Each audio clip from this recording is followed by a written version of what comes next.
Salut Tian, et puis bonjour à tous. C'est la première fois qu'on va faire une analyse de storyboard directement en duo comme ça. Donc les gens l'ont pas encore vu, mais on a fait une interview qui sortira bientôt au moment de la sortie de la vidéo sur ton travail de storyboarder, parce que tu es storyboarder notamment sur de la série. Eh bien, merci pour l'invitation. Et justement, les animatiques qu'on va voir là, ils sont aussi vachement détaillés et déjà animés pas mal, quoi. Je pense que c'est bien de préciser que toutes les animatiques ne sont pas aussi détaillées et précises que l'animatique qu'on va voir aujourd'hui. Donc là, on va regarder une séquence, je crois qu'elle dure 1 minute 45. Le board qu'on va regarder, ça a été dessiné par un border qui s'appelle Kevin Molina Ortiz. Là, ce qu'on peut voir déjà dans ce board-là, c'est qu'il y a des différences de couleurs. C'est un document de travail, il faut que les animateurs, après, quand ils passent, ils sachent qui est qui aussi. C'est tellement détaillé, en fait, c'est fou. Mais ce qui est fou aussi, c'est de voir le nombre et on va regarder ça après, frame by frame, le nombre de poses qui sont capables de dessiner. Généralement, on parle souvent de valeur et de type de plan. Quand on parle de valeur, on parle de gros plan, plan médian, plan éloigné, plan d'ensemble. On a le type de plan. Alors ça, c'est assez simple, c'est de se dire, ok, combien de persos dans le plan? Un perso, donc en fait, c'est un single shot. Ensuite, on a le type d'angle qu'on utilise. Est-ce qu'on a un mouvement de caméra? Si on regarde, on voit qu'il y a un petit mouvement de caméra vers le haut. Lorsqu'on fait des boards où il y a des shots, il y a énormément de plans où est-ce que ça va très vite, c'est de penser au point d'attention au sein de l'écran, c'est-à-dire est-ce qu'il se situe là, est-ce qu'il se situe là, est-ce qu'il se situe là, là, là. Bon, dans ce cas-ci, le regard il est attiré par les visages, donc on se doute que le point d'attention il est là. Or, lorsqu'on arrive sur le plan d'après, ça dure vraiment 1 milliseconde, mais le regard se situe encore ici. Et lorsqu'on regarde les différents plans, à chaque fois qu'on a un élément nouveau qui arrive dans le plan, eh ben, généralement, le regard a tendance à aller vers ce nouvel élément qui arrive. Si on regarde le plan d'après, j'imagine qu'on a le regard qui est là. Après, le centre d'attention, il est davantage occupé par ce personnage-là, vu qu'il est en plus grand. Si le regard passe de là à là, à là, à là, au bout de 2 minutes, en fait, t'es exténué, enfin, tes yeux sont exténués. Et la dernière chose, c'est penser à la composition. Donc, il y a 3 types de compos, on peut dire vertical, horizontal et oblique. Donc oblique, ça peut aller dans les deux sens. On veut voir ce genre de variation visuelle au sein des différents plans qu'on utilise. La composition, elle est vraiment davantage verticale.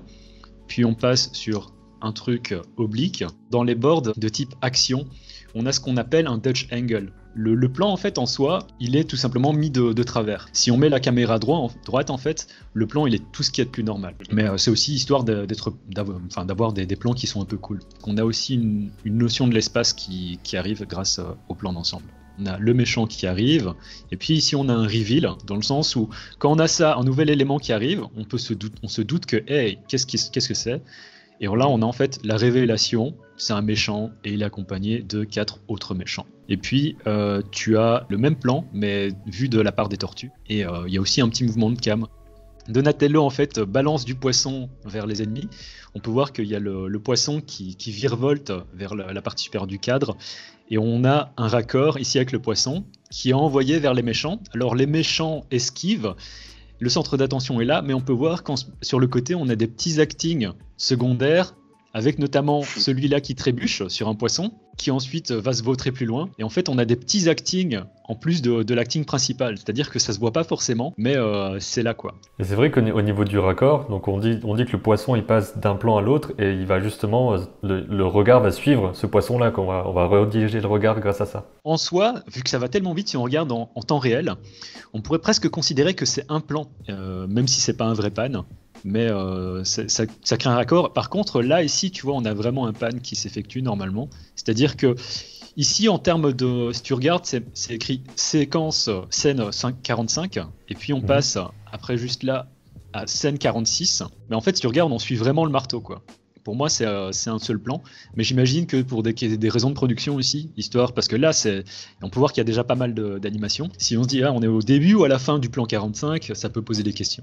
Le méchant en rose qui vient taper, j'imagine que c'est Raph, vu qu'il est en rouge. Et je crois que le nom de cette animatique, comment ça s'appelle? Fish and Ladder. Bon, ça dit ce que c'est, c'est poisson et échelle. Et c'est vrai que ça, par exemple, c'est assez typique de certains films d'action où on va choisir des éléments de décor et s'en servir dans la chorégraphie. On les voit dans les films de Jackie Chan et dans plein de films comme ça, quoi. Ouais, j'allais le dire, ça fait très Jackie Chan. Et ça va très très vite. On regarde le mouvement de cam. On a le mouvement de cam qui accompagne le coup, enfin le mouvement de cam qui va un peu vers la gauche lorsqu'on a le coup qui est donné. Puis on a le mouvement de cam qui accompagne encore vers la droite lorsqu'il fait un revers, et ça permet en fait de donner plus de poids. Et puis on a un petit mouvement de cam du haut vers le bas, et on a ici un action cut, c'est-à-dire qu'on a le raccord dans l'action. Mettre plus d'impact sur un coup justement pour qu'on soit pris directement et hop, on est directement avec le personnage qui a une réaction, qui a peur et on est beaucoup plus attaché à lui. Il dure moins d'1 seconde le plan et en fait ça va très vite, ça fait... Là ça va en fait presque trop vite, on voit pas ce qui se passe. Si on regarde, on a un petit mouvement de la part de Raph, il fait un petit mouvement de l'échelle qui va vers la caméra et puis il s'éloigne, il fait bouger la caméra vers la droite. Faire un mouvement de rotation qui va en fait entraîner, et là ça se voit pas forcément, hein. Il faut le regarder, t'as vu? Ici en fait t'as la main qui est avec le marteau, je l'avais même pas grillé, alors j'imagine qu'à l'anime ça se voit. Ici en fait pour moi il y a une espèce de faux raccord entre guillemets, dans le sens où normalement la main de Raph, tu vois, on passe de la main qui est là, Raph devrait être là, mais bon, vu que ça va tellement vite, on fait pas trop attention, c'est pas non plus super grave. C'est surtout les poses principales, quelque part, il y a beaucoup de poses qui seront considérées comme les poses clés et les breakdowns là-dedans, que les animateurs vont peut-être pouvoir reprendre vraiment telles quelles en les mettant propres, quoi. Je me souviens avoir parlé avec les animateurs à Sydney il y a 2 ans, enfin il y a 3 ans maintenant, et c'est clair qu'eux me disaient... bah ouais, l'anime elle est déjà faite quoi. Nous on doit faire du clean presque, parce que c'est vraiment impressionnant et tous leurs boards en fait sont vraiment super clean. J'ai regardé 4-5 vidéos, enfin donc pas d'épisodes en entier, mais des Tortues Ninja, et ça c'est un plan qui revient souvent, le plan retourné. Ce qui est super intéressant en fait, c'est que le mouvement de caméra est accompagné donc d'un plan à l'autre, c'est-à-dire qu'on a ce mouvement de caméra et sur le plan d'après on a la continuation. D'un point de vue intention, je sais pas comment tu justifies ça, si ce n'est que c'est un plan qui est cool. Qu'est-ce qui fait que Raph d'un seul coup il se décide à jeter l'échelle par terre, qu'elle rebondisse et que Léo d'un seul coup arrive ici? Ouais, c'est juste de la pure chorégraphie, c'est du fun quoi. Voilà, c'est ça. C'est vraiment une chorégraphie qui est cool, mais d'un point de vue intention, acting, tu te dis, qu'est-ce qui se passe? Et là, ce qui est super intéressant, on arrive après, c'est tu vois le nombre de poses. Toutes les 3 frames, en fait, t'as un posing qui change. Avec les jambes qui accompagnaient ça. Donc c'est vraiment comme une animation quoi, c'est en pas de 2, enfin ouais. Ça va super vite et t'as ça tout le temps, tout le long en fait, ce genre de petits détails. On va continuer à regarder. Il faut voir que de temps en temps aussi c'est juste le même dessin qui est légèrement déformé, qui est écrasé sur l'axe X ou des choses comme ça. Si avant de faire ton anticipation, si t'as besoin de faire un petit pas en arrière, bah c'est ce qui se passe avec par exemple ici. Si tu regardes, voilà, t'as un petit mouvement comme ça. L'idée, c'est tout simplement de rendre ça un peu plus compréhensible, de rendre ça un peu plus beau aussi. Même si un board n'a pas vocation à être beau, mais ça permet d'être plus clair. Ici, enfin, tu vois, en fait, ce qui peut justifier en fait ça, c'est pas forcément les intentions de Léo, c'est simplement que le plan d'après, c'est censé être, j'imagine, un plan dans les airs. Peut-être que dans le script, il y avait indiqué, ils se font face dans les airs. Et donc, t'as la rencontre dans les airs, et là, t'as une espèce de petit travelling avant, et ça fait en fait des transitions qui sont assez cool. Et puis, t'as le dernier, ça fait un effet un peu gag.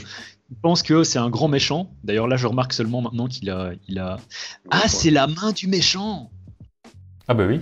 En fait, t'as la main du méchant qui se dit « Ah, je suis aussi peut-être un gros méchant » et qui vient en fait ne rencontre aucune tortue parce que voilà, il en a pas la peine et il tombe par terre. Et puis il y a Michelangelo qui vient l'écraser. On a cette espèce de raccord, ça permet simplement de faire une transition. Et ce qui est intéressant de noter aussi, c'est que depuis le début, on passe d'un perso vers un autre. C'est-à-dire qu'ici, on a commencé avec Raph, le rouge, qui a vaincu son personnage, puis Mikey, puis on a la main rose en fait, et puis en fait on revient vers Mikey. Le travail de chorégraphie qui est super important, surtout quand il y a autant de personnages quoi. C'est pour ça que je trouve que c'est un exemple qui est très intéressant, c'est comment est-ce qu'on arrive à gérer une scène de combat avec 8 à 9 personnages. Et là, ce plan dure assez longtemps, il est relativement fixe, il y a des petits tremblements, mais on reste quand même longtemps pour voir toutes les actions qu'il y a à l'intérieur parce qu'il se passe plein de choses quoi. Si on regarde, ensuite on a le contre-champ. Donc Mikey était sur la gauche de l'écran, il reste encore à la gauche de l'écran. Et là on a la transition, c'est-à-dire qu'on a le personnage qui fait un truc très très Looney Tunes, qui rebondit et qui va vers le haut de l'écran. On a un swipe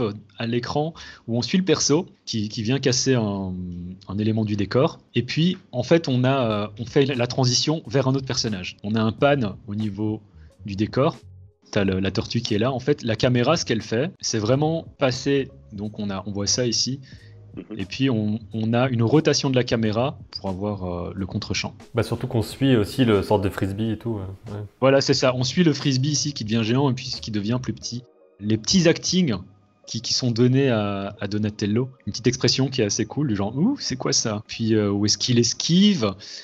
Il fait des espèces de mouvements de la part de la jambe, puis il essaye de grimper l'échelle qui se fait détruire en même temps. C'est un acting, action, super cartoon. Et sur le plan d'après, donc en termes de positionnement, il reste toujours à gauche.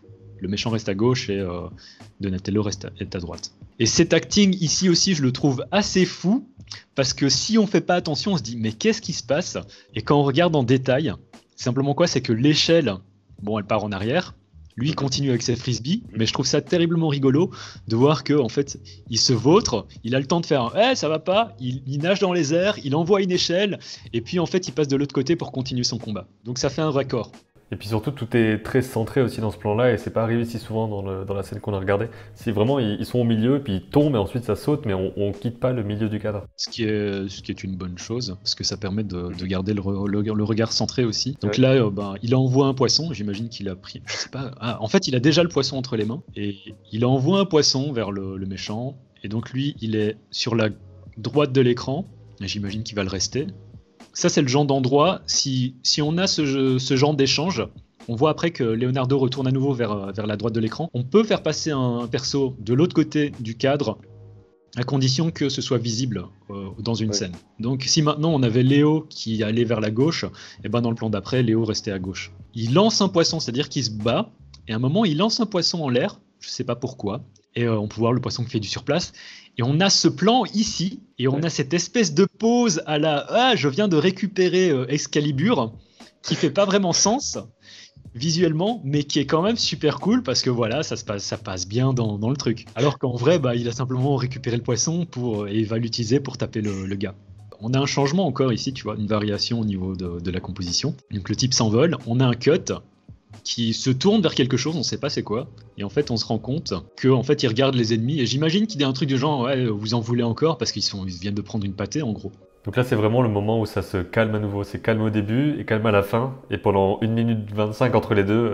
La bagarre! Voilà, c'est ça. Donc c'était le début et la fin du combat. Ça, c'est intéressant aussi, c'est-à-dire qu'on a un plan... Alors Léo change de position, hein, c'est-à-dire qu'ici il est à droite et puis il arrive à gauche. C'est pas un problème parce que on a une nouvelle ligne des 180 qui se dessine. On a un plan où il y a ces trois persos, une position dominante de la part de Leonardo par rapport aux deux autres. Enfin, lui, il est en grand, eux, ils sont à terre, ils sont tout petits. Je trouve que c'est un cut qui est assez cool. Il y en a un qui fuit et dit non, c'est bon, je pars. Et puis l'autre qui dit et en fait il se prend encore un poisson dans la figure.